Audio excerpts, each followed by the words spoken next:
in any other zombie movie, it is about like this losing battle.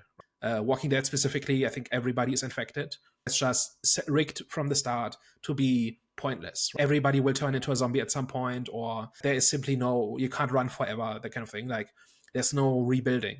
And here, it's the other way around. Like, the zombies, because they're alive, have a limited lifespan, right? And we see this after 8 weeks, right? They are in fact starving. Anybody who is still alive at that point has outlasted the crisis and has a chance at rebuilding and can now rebuild. The movie basically ends with the end of the zombie crisis, right? Because these zombies are not sustainable. West says at one point, like Jim asks him, have you learned anything from him? And West says, one thing I've learned is that he will never build anything. He will never grow crops. He will never have children. He will never build a house, right? Like this is purely destructive. And people are constructive. People build things.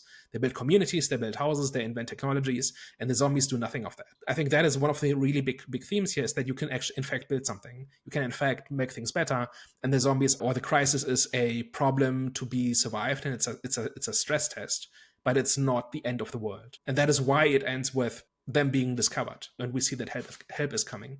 They apparently they've spotted these recon flights where people are looking for survivors, and so they make these giant letters that spell out hello in cloth, right, in order to get their attention. I've got two observations about that. The first one is they finish the last letter as the jet arrives, right? So if the jet had arrived 10 minutes earlier, it would have just said hell. That's one observation I've got. The second one is that's actually more letters than help. So help, it would actually have been much easier to do than hello. But anyway, that's kind of just what went through my head in the last 2 minutes of the movie. But I think in general, like I really like the ending. It ends upbeat. It ends on hope. We see the point brought home again that the zombies are not taking over. They are in fact starving in the streets because they've run out of food, right? And simply being kind of responsible and careful will get you through the crisis, unless you get really unlucky, right? And that is what the three end up doing. I don't think there's another zombie story that has this idea of the zombie crisis is contained, right? Here it's contained to Britain, right? Because it's an island. And initially there are reports about confirmed cases in Paris and New York. And that might not even be true. That might just be rumors.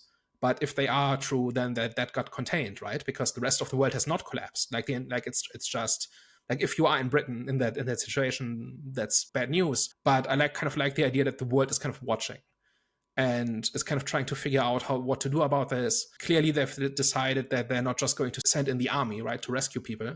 They're kind of containing it, quarantining it, and kind of waiting it out. And now that things are winding down, they're looking for survivors. I don't think that is a dynamic I've seen in other zombie movies, right? It's always kind of the global collapse, or we don't talk about scale at all. So that's like another way in which this movie is kind of breaking the mold a little bit. It does inform the story, right? Because it's a contained crisis and it will be over, and you just have to make it to the other end.